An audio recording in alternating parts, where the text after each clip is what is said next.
नमस्कार। आप सभी दर्शकों का हमारे चैनल न्यूज 11 इंडिया टीवी पर स्वागत है। मैं हूं आपके साथ दिनेश सिंह कुशवाहा। अब बढ़ते हैं बड़ी खबर की ओर।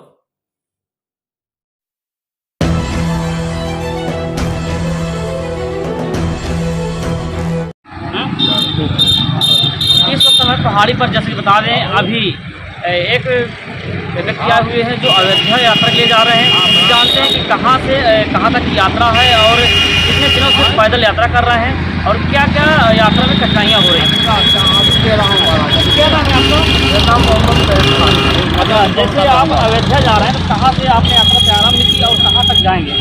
देखिए 22 जनवरी 2024 को जब प्राण प्रतिष्ठा हुई रामलला की, तो मुस्लिम राष्ट्रीय मंच ने ये निर्णय लिया कि देश भर के लगभग 50 स्थानों से मुस्लिम भाई बहन रामलला के दर्शन करने के लिए जाएंगे।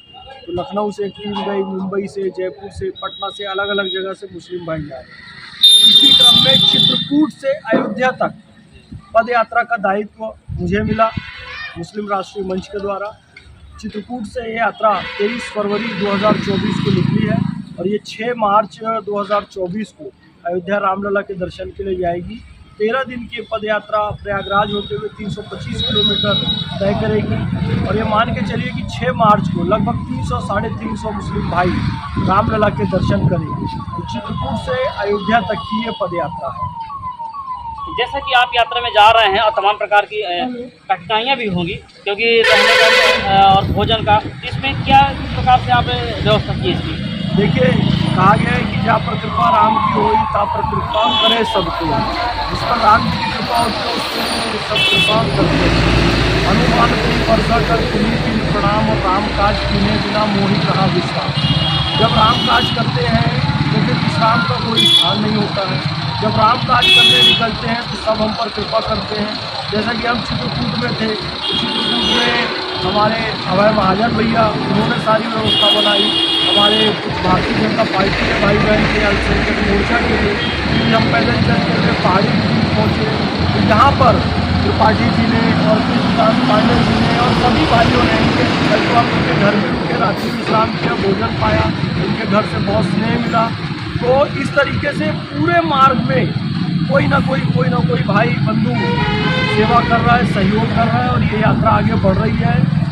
कहते हैं ना, हनुमान जी अपने हिसाब से सेवा करते हैं, गिलहरी अपने हिसाब से सेवा करते हैं, सब राम की सेवा में लगे हुए हैं। पद यात्रा सफल होगी, ऐसी मेरी आकांक्षा है। जैसे कि आप यात्रा में जा रहे हैं, ये आपको किस प्रकार की शक्ति प्रदान हुई कि हम यात्रा को सफल कर पाएंगे कि नहीं कर पाएंगे? तो मन में तमाम प्रकार के विचार भी आए होंगे, तो उन विचार कैसे क्या विचार आए आपके?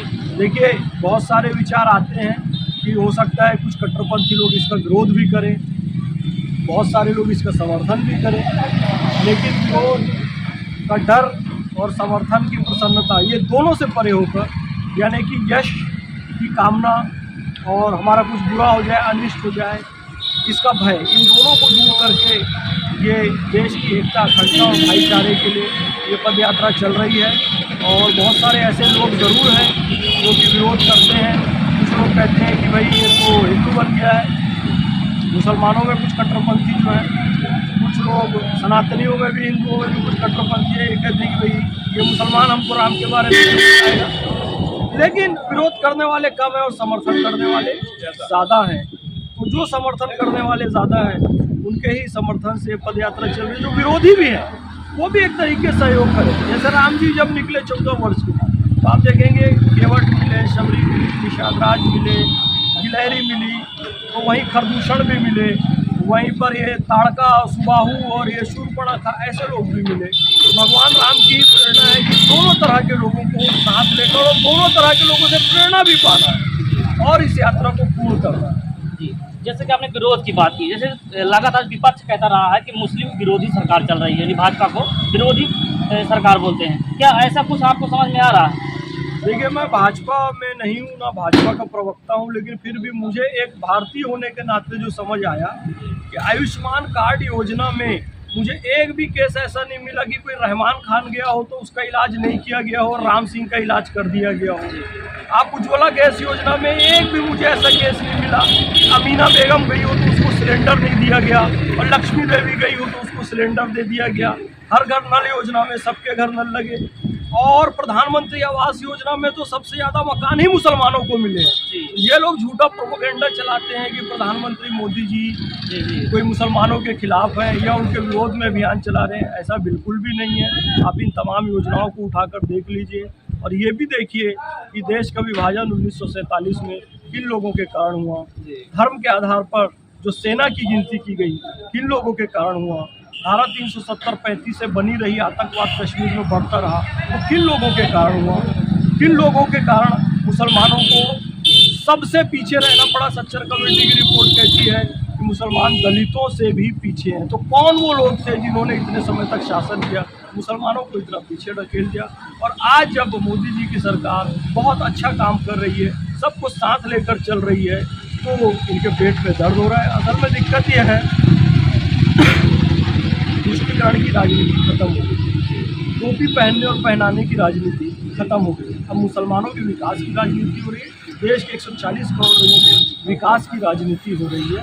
तो ऐसे लोगों के पेट में दर्द होना स्वाभाविक है। जैसे कि जब मंदिर का प्रतिष्ठा हो रही थी तब भी तमाम प्रकार के प्रश्न उठ रहे थे, तमाम समाचारों में दिखाया जा रहा था कि यहाँ से मुस्लिमों को हटाया जा रहा है। क्या ऐसा कुछ समझ में आया आपको? बिल्कुल भी नहीं, ऐसा कुछ भी नहीं है। बल्कि जिनकी 1000 रुपए की ज़मीन थी, लाख रुपए की ज़मीन थी, उनकी ज़मीन की कीमत अयोध्या में करोड़ों और अरबों रुपए हो गई और उसमें हिंदू मुस्लिम सारे लोग हैं। यानी कि वहाँ बैठे बैठे मुस्लिम 1-2 एकड़ ज़मीन लेकर भी करोड़पति बन चुका है। तो ये सबको लाभ हुआ। ये किसकी कृपा? राम जी की कृपा। क्योंकि राम जी का वहाँ पर मंदिर स्थापित हो गया। भारत ही नहीं पूरी दुनिया से वहाँ पर लोग दर्शन करने आएंगे, तो इसका लाभ हर वर्ग को मिलेगा। ये नहीं है कि मैं हिंदू की दुकान से ही प्रसाद खरीदूंगा, नहीं। होटल, प्रसाद की दुकान, रेस्टोरेंट, ई रिक्शा, तमाम व्यवस्थाएं, भोजन पानी, ई रिक्शा से लेकर हर चीज़, हिंदू मुस्लिम सिख ईसाई जो भी है सबको वहाँ पर लाभ मिल रहा है।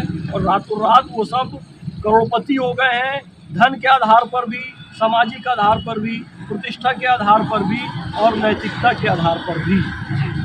देखा आपने, सुना, और जैसा कि सबके राम है, यहाँ से ये भी संदेश जा रहा है। और आपको ये वीडियो कैसा लगा आप कमेंट पर जरूर बताएं। दिनेश सिंह कुशवाहा, चित्रकूट।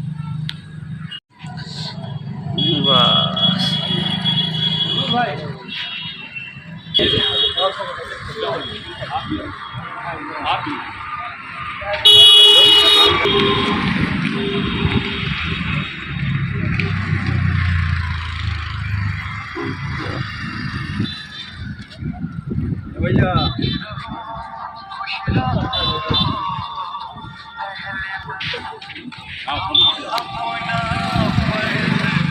जय श्री राम, जय श्री राम, जय श्री राम, जय श्री राम, जय श्री राम।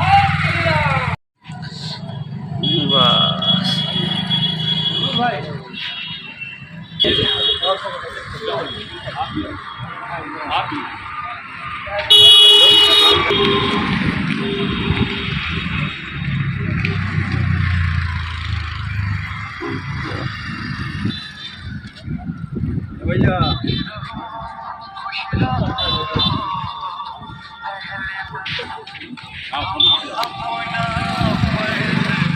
जय श्री राम, जय श्री राम, जय श्री राम, जय श्री राम, जय श्री राम।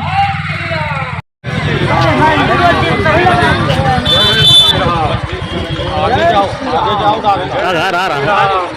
आपका आ चुका है ना? नहीं, बहुत दूर। इसी प्रकार की हमारी खबरें देखने के लिए हमारे चैनल को सब्सक्राइब करें, खबर को लाइक करें, शेयर करें। अब लेते हैं छोटा सा ब्रेक, फिर हाजिर होते हैं कुछ बड़ी एवं अहम खबरों के साथ।